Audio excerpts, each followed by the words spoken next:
পাড়ার পাহুড়তলার সামনে এত আজকে ঘুম থেকে উঠে আমি খেয়াল করলাম যে আমার চুল বড় হয়ে গেছে এবং আমার দাড়ি গোপও বড় হয়ে গেছে। তারপরে আবার সামনে আবার কুরবানি ঈদ, তো আমাকে তো চুল দাড়ি তো কাটা লাগবে। তার জন্য আজকে আমি রওনা দিচ্ছি চুল দাড়ি কাটার জন্য। আপনারা সঙ্গে থাকুন। তো এই যে আমি রাস্তায় বের হয়ে গেছি, কিন্তু রাস্তার অবস্থা দেখতে পাচ্ছেন, আলো বস্তা খারাপ হয়ে গেছে।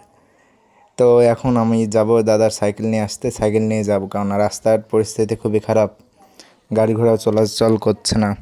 তো সাইকেলটা নিয়ে আসি, তারপরে ফের ক্যামেরা চালু করছি। সাইকেলটা নিয়ে আসতে যাবো, এই করলাম আমার বরাবর বাড়ি, বরাবর বাড়িতে আছে সাইকেল।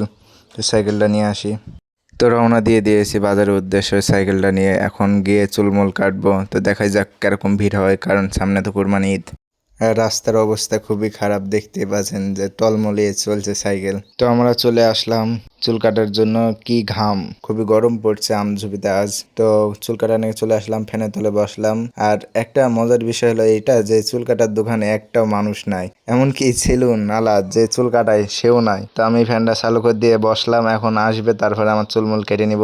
বাজারের মধ্যে এটাই একমাত্র ফাঁকা দোকান ছিল যেটায় কোনো কাস্টমার নেই। তো এখন এই জায়গা থেকে আমরা চুলমুল কেটে ফেলবো।